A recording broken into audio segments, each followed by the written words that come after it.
Hello, सबको नमस्कार। मैं जेपी सर, आप लोगों को जेपी सर क्लासेस में स्वागत है।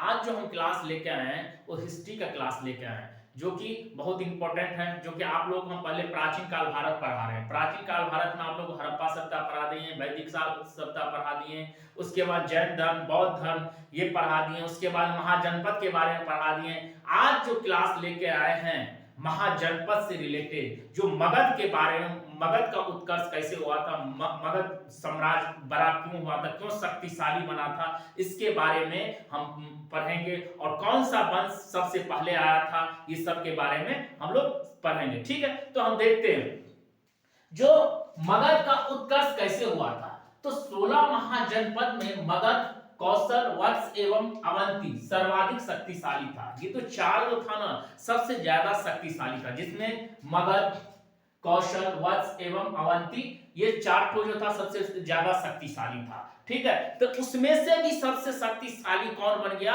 मगध। इसका कारण क्या हुआ? जैसे जैसे राजा आते गया, वो क्या किया, उस राज्य को जीतते गया और उसको मगध में मिलाते गया। तो इसीलिए मगध क्या हो गया, सबसे शक्तिशाली हो गया। जैसे आपको बता दें, कौशल, वत्स और अवंती ये तीनों को क्या किया ना, जैसे जैसे राजा आया वो लोग जीत के ना और मगध में मिला लिया, तो मगध और क्या हो गया, शक्तिशाली बन गया। ठीक है, तो मगध क्या है, सबसे शक्तिशाली महाजनपद बन गया। तो महाजनपद के बारे में कहां से जानकारी मिलता है? आपको पढ़ाए थे इससे पिछले क्लास में। तो ठीक है, महाजनपद का पूरा हम वीडियो बनाए हैं, आप लोग क्लास जाके जरूर देखें, जो लोग नहीं देखे हैं। ठीक है, तो महाजनपद के बारे में कहां से मिलता है? अंगुत्तर निकाय, जो बौद्ध का एक ग्रंथ था, और उसके बाद भगवती सूत्र, जो जैन का एक ग्रंथ था, वहां से सारा जानकारी हम लोग को 16 महाजनपद के बारे में जानकारी मिलता है। ठीक है, तो याद रखें, उसके बाद में देखिए क्या हुआ। उसके बाद मगध का जो संस्थापक किसको माना गया है? बृहदत्त को माना जाता है। जो बृहदत्त जो था वो मगध का संस्थापक माना गया है। ठीक है, उसके बाद ये जो मगध का जो उदय था कैसे हुआ, इसके बारे में, उदय के कारण मतलब उसका मतलब कि उन्नति कैसे हुआ, इसके बारे में हम लोग जानते हैं। उसका सबसे पहला था आर्थिक स्थिति, दूसरा राजनीतिक स्थिति, तीसरा भौगोलिक स्थिति। आर्थिक स्थिति का मतलब ये होता है, जो कोई भी मगध, एक बात आपको हम बताते हैं, मगध क्या था, मगध जगह क्या था, मगध जो था वो कहां पे बसा हुआ था?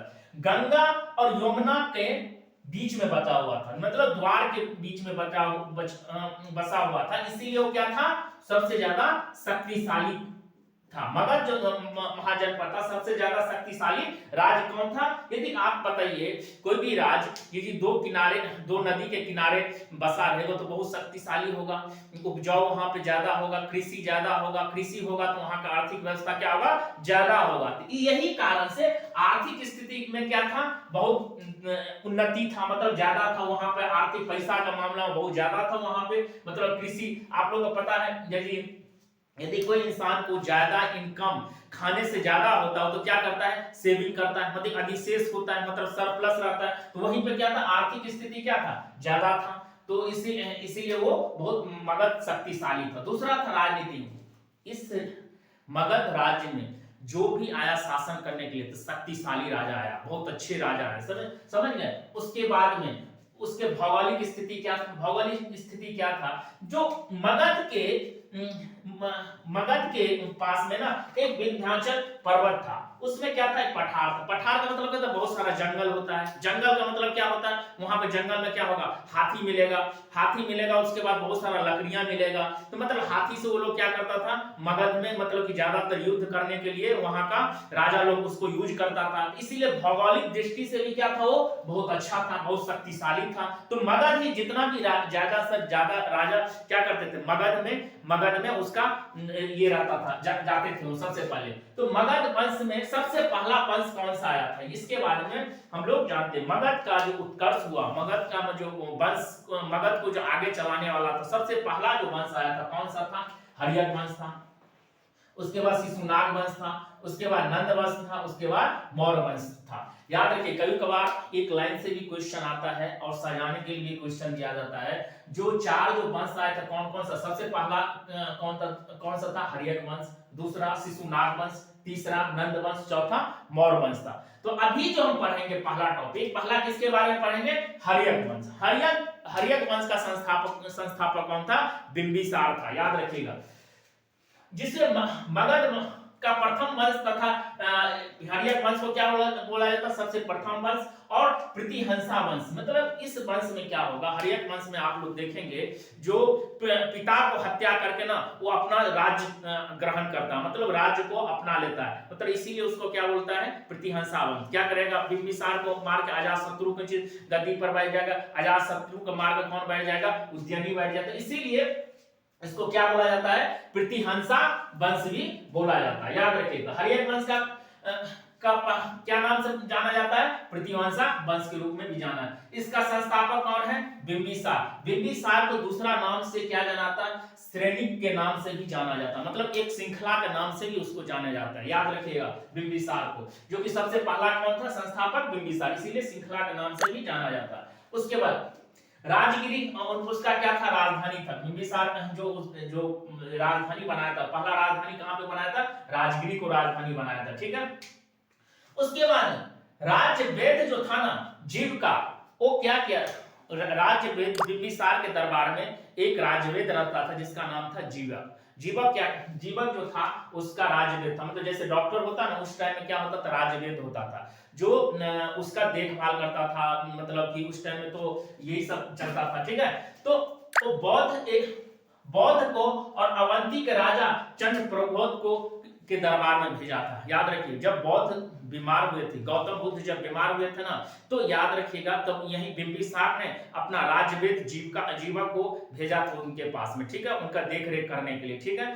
तो उसके बाद ऐसे ही उन्होंने एक अवंती का राजा था चंद्र प्रबोध, उसको भी देख रेख के लिए क्या किया था? उसको भेजा था, याद रखिएगा, ठीक है। तो इस तरह से क्वेश्चन पूछता है, जो बौद्ध के दरबार में कौन सा वैद्य गया था? तो कौन सा वैद्य गया था? जीवक गया था, याद रखिएगा। और अवंती का राजा चंद्र प्रबोध को भी देख में कौन गया था?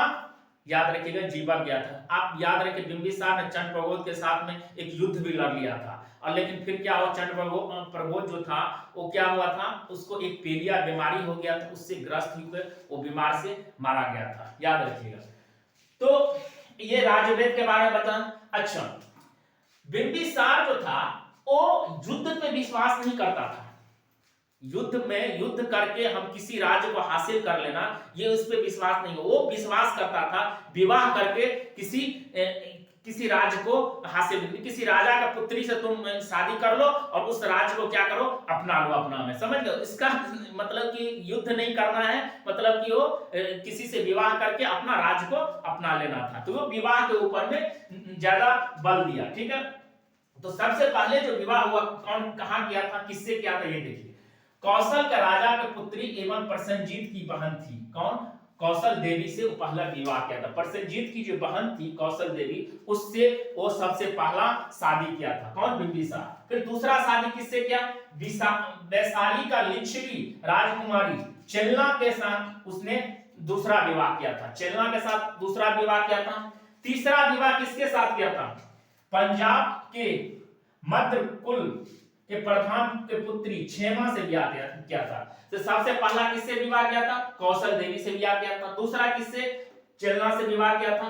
और तीसरा किससे किया था? क्षेमा से विवाह किया था। तीन से वो विवाह किया था।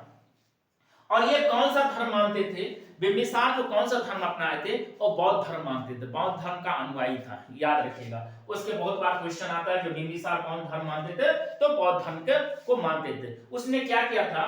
बेलन नामक एक गांव था, बेलन नामक एक वन था, वो बौद्ध धर्म को दान में दे दिया था। मतलब बौद्ध को क्या कर दिया था? वो वन उसके ऊपर में छोड़ दिया था, समझ गए? जो है आपका ये वन है, ठीक है। कौन? बिंबिसार दे दिया था। कौन सा वन पूछ लेता है? बेलन वन, याद रखिएगा। उसके बाद में जब बिंबिसार को कौन मार दिया? उसका पुत्र कौन था? अजातशत्रु। उसने पिता को हत्या करके उसके बाद राजगद्दी में बैठ गया। कब से कब? 492 से लेकर 460। हर्यक वंश का संस्थापक कौन था? बिंबिसार। ओके, कब से कब था? चला ये 544 से लेकर 492 ईस्वी तक वो राज्य किया। उसके बाद में कौन आ गया, उनका पुत्र अजातशत्रु, जिसका पुनीक नाम से भी जाना जाता है। कब से कब राज्य किया, 492 से ईसा पूर्व से 460 बीसी तक, याद रखिएगा ये। उसके बाद में अजातशत्रु था वो कौन कौन सा किसके किसके साथ युद्ध किया, कौन कौन सा मतलब राज्य के साथ युद्ध किया था, कौशल, काशी और वैशाली को उसने जीत लिया और किसमें मगध में मिला लिया, मतलब कौशल को, काशी को, वैशाली को। इसीलिए महाजनपद मगध क्या था, सबसे ज्यादा हम बोले ना कि जितना राजा आएंगे ना वैसे क्या करेंगे, एक एक क्षेत्र को जीतते जीतते जनपद को जीतते जीतते क्या करेंगे, मगध में मिला लेंगे, तो मगध और ज्यादा शक्तिशाली हो जाएगा। इसीलिए अजातशत्रु ने क्या किया, कौशल, काशी और वैशाली को क्या कर लिया, जीत के, और उसके बाद में क्या किया, मगध में मिला लिए। आपको एक चीज याद रखना होगा, वैशाली का जो युद्ध हुआ था, वैशाली में जब युद्ध हुआ था तो उस टाइम जो हथियार का प्रयोग किया गया था, अजातशत्रु कौन सा हथियार का प्रयोग किया था, याद रखिएगा, रथ मूसल नामक एक हथियार था उसका प्रयोग किया था, और महाशिल कांडक नामक हथियार था इसका प्रयोग किया था। याद रखिए, दो हथियार का नाम आपसे पूछेगा। तो वैशाली में जो वैशाली को जब जीता था उस टाइम कौन सा युद्ध में कौन सा हथियार का प्रयोग किया था, दो हथियार, तो रथ मूसल और महाशिल कांडक हथियार का प्रयोग किया था, याद रखिएगा। उसके बाद में उसने विवाह किससे किया, प्रसेनजीत की पुत्री वजीरा से विवाह शादी कर ली, कौन, अजातशत्रु। अजातशत्रु किसका बेटा है, बिंबिसार का। बिंबिसार किससे शादी किया था, प्रसेनजीत की बहन से किया था, और ये किससे कर लिया, उसका पुत्री से, बेटी से विवाह कौन कर लिया, वजीरा से अजातशत्रु ने उसका विवाह कर लिया उससे, ठीक है, याद रखिएगा। उसके बाद ये प्रथम इसी टाइम में अजातशत्रु के टाइम में ही प्रथम बौद्ध सभा का आयोजन किया गया था, याद रखिएगा, बहुत बार क्वेश्चन आया। प्रथम जो बौद्ध सभा हुआ था किसके अध्यक्षता के टाइम में, किसके टाइम में किया गया था, तो अजातशत्रु के टाइम में किया गया था, याद रखिए, बहुत बार क्वेश्चन आता है इस तरह से। उसके बाद उद्यनी आया। उद्यनी क्या किया, अपना पिता को मार के फिर वो गद्दी पे राज किया, अजातशत्रु को मार के फिर उसने क्या किया, अपना गद्दी पर हासिल किया। वो कब से कब, 460 से लेकर 444 बीसी तक वो इस गद्दी पे बैठा रहा। इसमें आपसे ज्यादा क्वेश्चन नहीं पूछता, इसीलिए हम ज्यादा नहीं बताए हैं, ठीक है। उन्होंने गंगा, सोन, गंडक के संगम पर पाटलिपुत्र नगर की स्थापना की, मतलब कि ये जो तीन जो नदी है उसके तट पे उसने पाटलिपुत्र मतलब पाटलिपुत्र को क्या बना दिया, वहां का राजधानी भी बना दिया। तो याद रखिएगा, पूछेगा उज्जैनी जो कहां का राजधानी बनाया था, वो पाटलिपुत्र को राजधानी बनाया था, ठीक है, याद रखिएगा। उसके बाद में हरियर वंश समाप्त होता है। उसके बाद में कौन आया, शिशुनाग वंश, हम पढ़ाए सबसे पहले हरियर वंश, उसके बाद में हमारा है शिशुनाग वंश। शिशुनाग वंश के संस्थापक कौन था, शिशुनाग था, याद रखिएगा। शिशुनाग वंश का संस्थापक कौन था, ऐसे याद रहेगा आपको, शिशुनाग था। शिशुनाग ने अवंती को मगध में मिला लिया, मतलब कि शिशुनाग जो था वो अवंती को जीतकर किस में मिला लिया, मगध में, मतलब मगध तो फिर और बड़ा शक्तिशाली हो गया, ठीक है, याद रखिएगा। उसका राजधानी कहां बनाया, शिशुनाग ने राजधानी कहां बनाया, वैशाली में बनाया, ठीक है। इसका उत्तराधिकारी कौन था, कालाशोक, मतलब शिशुनाग का जो बेटा था उसका उत्तराधिकारी था कालाशोक। उसी टाइम में द्वितीय बौद्ध संगीत का भी आयोजन किया गया था, याद रखिएगा, बहुत बार क्वेश्चन आया, द्वितीय बौद्ध सभा का आयोजन के टाइम में किसके टाइम में किया गया था, तो कालाशोक के टाइम में किया गया था, ये याद रखिएगा, ठीक है। और उसके बाद में शिशु वंश का अंतिम शासक कौन बना, अंतिम कौन था, नंदीवर्धन था, याद रखिएगा। पूछता है क्वेश्चन कि शिशुनाग वंश का अंतिम शासक कौन था, नंदीवर्धन था, याद रखिएगा। तो ये सब क्वेश्चन आपको कालाशोक के टाइम में द्वितीय बौद्ध सभा का आयोजन किया गया था, याद रखिएगा। उसके बाद में क्या, हम दो वंश पढ़ लिए, उसके बाद में कौन आएगा, नंद वंश। नंद वंश का संस्थापक कौन था, महापद्मानंद था। महापद्मानंद क्या था, नंद वंश का संस्थापक था। ये भारत का पहला शासक जिसने एक राट की उपाधि, मतलब कि राजा ऐसा था जो मतलब कि एक राट की उपाधि, अपना ज्यादा बड़प्पन करने के लिए, अपने ज्यादा ये करने के लिए वो क्या किया था, एक राट की उपाधि धारण कर लिए थे, जो है हम है, मतलब एक राट की उपाधि जो बहुत शक्तिशाली माने जाते थे नंद वंश में, ठीक है, याद रखिएगा। इसने पुराणों में इसका अवतार परशुराम से बताया गया है, मतलब पुराणों में बताया गया कि ये जो महापरमानंद थे वो क्या थे, परशुराम भी थे, याद रखिएगा। उसको किसमें, पुराण में बताया गया है, ठीक है। इसका अवतार परशुराम बताया गया, याद रखिएगा। इसके बाद इसने कलिंग जीत लिया था, कलिंग को भी जीत लिया। कलिंग कहां पे पड़ता है, आज के उड़ीसा क्षेत्र में पड़ता है, ठीक है, याद रखिए। उसने कलिंग पे भी विजय प्राप्त कर लिया था, कौन, पद्मानंद, ठीक है, याद रखिएगा। उसके बाद में याद रखिए वहां से उसने क्या किया, जैन का एक जिनसेन का मूर्ति था, उसने उठा के लेके आ गया, और वो कहां पे लेके आया था, मगध में लेके आ गया। जिनसेन का जो एक मूर्ति था वो उठा के लेके कहां पे आ गया, मगध में लेके आ गया, ठीक है। उसके बाद में कौन आया, उसके बाद में क्या किया, कलिंग में इसने एक नहर की खुदाई किया था। कलिंग में ये माना जाता है कि जो एक कलिंग जो उड़ीसा का जगह है वहां पे क्या किया था, उसने नहर की खुदाई करवाया था, कौन, महापद्मानंद। और उसने क्या, ये कहां से हमको पता चलता है, यहाँ पे हाथी का गुफा अवलेख से हमको खारवेल का लिखा हुआ है, हाथी गुफा लेख से वहां का खार उड़ीसा का जो कलिंग का राजा था खारवेल, वही उसी का हाथी का गुफा अभिलेख से हम लोग को पता चलता है कि वहां पे जो महापद्मानंद था एक नहर का खुदाई करवाया था, याद रखिएगा, ठीक है।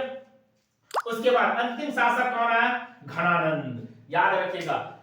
शिशुनाग वंश का अंतिम शासक कौन बना, घनानंद। और आपको घनानंद एक था क्रूर शासक था, ठीक है, याद रखिए। क्रूर शासक कौन था, घनानंद था, याद रखिएगा। क्योंकि माना जाता है कि जो कौटिल्य चाणक्य जो था वो घनानंद के दरबार में रहता था, और उसने क्रूरता से उनके साथ व्यवहार किया, तो उसने क्या किया, वो दरबार छोड़ के फिर चल गए चंद्रगुप्त मौर्य के साथ में। उसने क्या किया, घनानंद पे आक्रमण किया था और घनानंद को हरा दिया था। तो ये सब चीज आपको हम पढ़ाएंगे मौर्य काल में, मौर्य वंश में समझाएंगे। तो जितना भी आपको हम पढ़ाए हैं इसका एक बार रिकैप आपको करवा देते हैं। देखिए क्या है, पहले हम क्या पढ़े हैं, 16 महाजनपद मगध, कौशल, वश एवं अवंती सबसे सर्वाधिक था, शक्तिशाली सबसे सर्वाधिक था, ठीक है। मगध क्या किया था, मगध, कौशल, वश और अवंती को भी लास्ट में क्या किया था, जीत के मगध में मिला लिया गया था, ठीक है। मगध का संस्थापक कौन था, बृहदत्त नामक बृहदत्त था, ठीक है। उदय का कारण क्या, आर्थिक, राजनीतिक एवं भौगोलिक था। मगध में सबसे पहला वंश कौन आया था, हर्यक वंश था, दूसरा शिशुनाग वंश, तीसरा नंद वंश, चौथा मौर्य वंश। हर्यक वंश का संस्थापक कौन था, बिंबिसार था, ठीक है। उसका राजधानी कहां पे बनाया था, राजगिरी बनाया था। उसके राज्य वेद कौन था, जीवक था, याद रखिएगा। उसके बाद विवाहित सबसे तीन के साथ विवाह किया था, कौशल देवी, चेल्ला और क्षेमा के साथ विवाह किया था। बौद्ध धर्म में वो क्या, बौद्ध धर्म को मानता था, ठीक है। उसके बाद उसका पिता कौन, उसका पुत्र कौन आया था, अजातशत्रु। क्या किया था, अपने पिता को मार के और राजगद्दी हासिल कर लिया था। अजातशत्रु को कौन सा नाम से जाना जाता, कुनिक के नाम से जाना जाता। कब से कब तक रहा था, 492 से 460 बीसी तक रहा था। उसने कौशल, काशी एवं वैशाली को क्या किया, जीत लिया और मगध में मिला लिया था, ठीक है। उसने विवाह किससे किया था, प्रसेनजीत की पुत्री वजीरा के साथ शादी उसने किया कर लिया था। प्रथम बौद्ध सभा किसके टाइम आयोजन किया गया था, अजातशत्रु के टाइम में आयोजन किया गया था। उसके बाद में आया था उसका पुत्र उद्यानी क्या किया था, अपने पिता अजातशत्रु को मारकर क्या किया था, साम्राज्य बना लिया था, ठीक है, और गद्दी पे बैठ गया था। 460 से लेकर 444 बीसी तक वो ये रहा था। उसमें क्या था, गंगा, सोन और गंडक को एक संगम नदी पर क्या किया था, पाटलिपुत्र को राजधानी बनाया था, ठीक है। उसके बाद कौन है, शिशुनाग वंश पर है। शिशुनाग वंश का संस्थापक कौन था, शिशुनाग था, याद रखिए। शिशुनाग का ने क्या किया था, अवंती को जीतकर मगध में मिला लिया था। उसका राजधानी कहां बनाया था, वैशाली में। इसका उत्तराधिकारी कौन था, कालाशोक।